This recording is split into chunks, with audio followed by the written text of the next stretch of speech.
হাসপাতালে বাড়ছে শীতজনিত রোগবালাই, বিশেষ করে অসুস্থ হচ্ছেন শিশু ও বয়স্করা। বিস্তারিত জানাতে বরিশাল শেরেবাংলা মেডিকেল থেকে সরাসরি যুক্ত হচ্ছেন সহকর্মী সাইফুর রহমান মিরন। মিরন, বরিশালের হাসপাতালে শীতজনিত রোগীর সংখ্যা কেমন, কি পরামর্শ দিচ্ছেন চিকিৎসক? ধন্যবাদ। আপনি ঠিকই বলেছেন যে সারা দেশে যে ঠান্ডা বাড়ছে সে কারণে কিন্তু ঠান্ডাজনিত অর্থাৎ শীতজনিত কারণে রোগীর সংখ্যাও কিন্তু বাড়ছে। সবচেয়ে বেশি সমস্যা হচ্ছে হাসপাতালে শিশু এবং বয়স্করা। আমরা এই মুহূর্তে আছি বরিশাল শেরেবাংলা মেডিকেল কলেজ হাসপাতালের শিশু বিভাগে।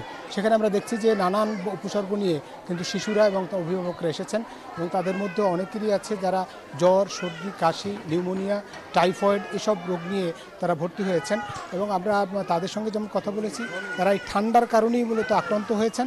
আক্রান্ত হওয়ার পরে কেউ কেউ চিকিৎসকের পরামর্শ নিয়েছেন, কেউ কেউ দেরি করে আসার কারণে অনেক কিন্তু টাইফয়েড হয়ে গিয়েছে। যাদের সঙ্গে আমরা কথা বলেছি তারা এই মুহূর্তে এই হাসপাতালে চিকিৎসা নিচ্ছেন এবং একই সঙ্গে আমরা চিকিৎসকদের সঙ্গে কথা বলেছি।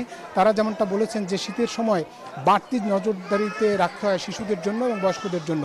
শিশুরা সবচেয়ে আক্রান্ত হয় বেশি, জ্বর, সর্দি, কাশি এবং নিউমোনিয়া, টাইফয়েডে আক্রান্ত হয় এবং আক্রান্ত হওয়ার সঙ্গে সঙ্গে তাদেরকে চিকিৎসকের পরামর্শ নেওয়ার পরামর্শ দিয়েছেন তারা। এবং অন্যদিকে আমরা হাসপাতাল কর্তৃপক্ষের সঙ্গে কথা বলেছি, তারা যেমনটা জানিয়েছেন যে এখন পর্যন্ত ওইভাবে কিন্তু ব্যাপক হারে যে রোগের সংখ্যা বাড়ে নেই।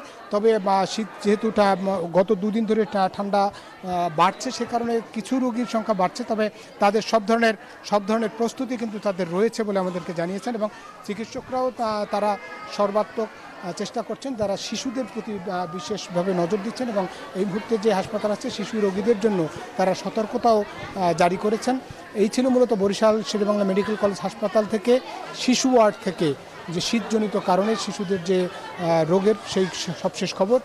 যাচ্ছি স্টুডিওতে।